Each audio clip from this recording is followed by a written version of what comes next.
Don't be embarrassed to ask for help, they say. What wonderful advice, right? Simple, honest, maybe even a little naive. Just ask for help. But here's a fun little secret. We live in a world where asking for help feels like admitting defeat, because we're supposed to be soldiers on a battlefield, right? Brave, stoic, unbreakable.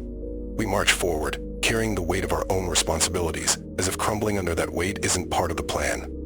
But wait, what if you limp? What if you can barely stand, let alone scale the fortress in front of you? Picture it.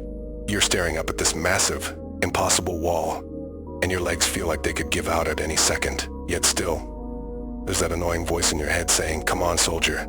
You can do it. No help needed. Just keep going." How charming, right? We're all supposed to be these invincible warriors climbing Mount was with nothing but grit and determination. But of course, what if you can't? What if you stumble? What if you fall? What if you stare up at that fortress wall, knowing deep down you'll never make it alone? You should ask for help, right? Right? But here's the thing.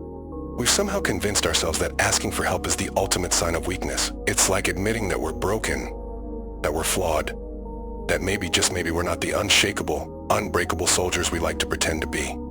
But don't worry, we tell ourselves, just grit your teeth and keep limping. No one needs to know. It's fine. You'll be fine. Asking for help, that's for someone else, not you. You're stronger than that, right? You're better than that. Oh, but here's the irony, the delicious, tragic irony. You're not better. You're just alone. Here's the twist. Life wasn't designed for solo warriors. The walls we face, these fortresses of responsibility, fear, doubt, they were never meant to be scaled alone. But you still believe you're supposed to do it all by yourself. Because asking for help means surrendering, doesn't it? It means admitting that you're not the perfect soldier, that you need someone else to drag you up that wall. And that, well, that's just unacceptable. But let's be honest for a second. You're limping. You're dragging yourself toward a wall that seems higher with every step. You can't do it alone, but you'll keep trying. Why? Because you think that's your duty, to suffer in silence, to endure, to pretend that the cracks aren't showing. And maybe, just maybe, you're terrified to admit that you can't, that you need someone else. So, what happens when you can't climb that fortress? When you're stuck at the bottom, limping, barely able to breathe, under the weight of it all? Do you ask for help then? Or do you keep pretending that you're strong enough to make it on your own? Maybe you'll never ask.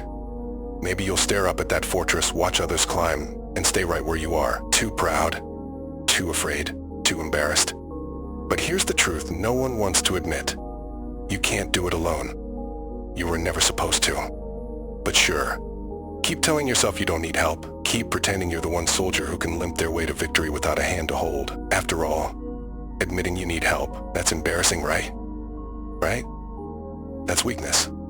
Or maybe that's just being human. The sad truth is, we're all limping soldiers. We're all staring at impossible walls, pretending we're strong enough to climb them alone. But the fortress, it wasn't built for one, and neither were you. So what if you limp? What if you can't climb that wall alone? What if the only way to reach the top is to ask for help